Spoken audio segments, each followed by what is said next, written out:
आम गजपति जिलार मातृमंडली छेलीगढ़ अवसर प्राप्त आमर प्रिय पालक वर्तमान आउ ए दुनिया रे नांती से आम समस्त एकला कर छाड़ी चली जाइछंती तांको विषय रे आमे किछि पचारे पा आसीछु आज्ञा को मुख द्वारा जान सुनिबा को पाइबा। मोर नाम हूँ फिलिप माली, मोर ग्राम हूँ तलडा, आमर छाड़ीगढ़ मंडली आम पालक जिते आमर बुढ़ा पालक जिते काल हो गले तांको आमे निर्वाचन करी आमर प्राय 30 खंड गाँ ता भितर रणलाई मंडली मध्य से संपुक्त अच्छा यही जो चर्च बर्तमान आम ठिया जो कहूँ से चर्च तांको अमल रही से फाउंडेशन पकई से अमल अच्छी से चर्च भी पूर्ण करें नहीं किंतु प्रभु तांकर को एमती असुविधा कले हठात नहीं गले किंतु मंडली ए बहुत दुखित 30 खंड गाँव लोक दुखित पुणी से द्वारा आम बहुत आतुर सहित आम बर्तमान आम नवेदन करूँ से पालकों हृदय जमी प्रभु कार्यकारी हम प्रभु किंतु ग्रहण करेंगे से पालक बिनर थिलु किंतु पुत्र वर्तमान वर्तमान पालक काम कर मंडली आमर समस्त दुख अच्छु किंतु यही विषय नहीं कि आम समस्ते मंडली दुखित रहीकि आम बर्तमान जनाऊँ पालकर काली की समाधि क्रिया करा प्राय 10टा पर एणु दयाकोरी आम सहित समस्ते सहयोग करेंगे बोली आम अनुरोध करुँ। समस्त को नमस्कार दिए आम मंडली अवसर पालक महाशयकर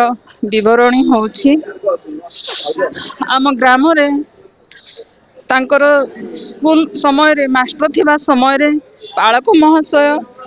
आम ग्राम रे अनेक युवती माने पाठ पढ़ा न थाई कि से माने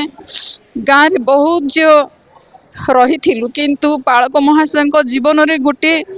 सृष्टि है जे आम गाँव झील मैंने आज बाइबल पढ़ी पारु नांती से आम कौन करवा यह भावी से माने मंडली रे बसिकी समस्त झील मान को युवा झील मान को संध्या समय रे चर्च गृह को डाकिकी से माने पाठ पढ़ाउथिले समस्त को परीक्षा करुथिले समस्त उन्नति पाए समस्त को गीत शिखौथिले बाइबल शिखौथिले पाठ पढ़ारे समस्त को आग्रह करिकी आ समस्ते बाइबल पढ़िबा पर्यंत आ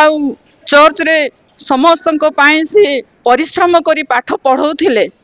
आज पालक महाशय द्वारा आम ग्राम रे जेते झील माने आग मूर्ख थिलु समस्ते प्रभु दयारु पालक आज्ञा सकाशु समस्ते बाइबल पढ़ी पारिलु समस्ते गीत गाई पारिलु समस्ते प्रार्थना करि पारलु तांकर उपदेश आम समस्त को आग को कढ़ई नहीं छंती सेथि पई आमे पालक महाशय को पाए आमे बहुत क्रंदन करू जेहेतु पालक महाशय को परी महाशय आमानक मध्यरे केही नथिले पुणी केही भी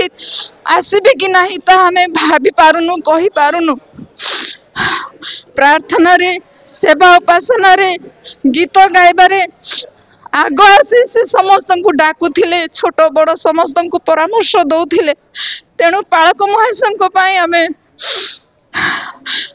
कहिबा पाई पार्टी खोलुने चर्च घर जते बेले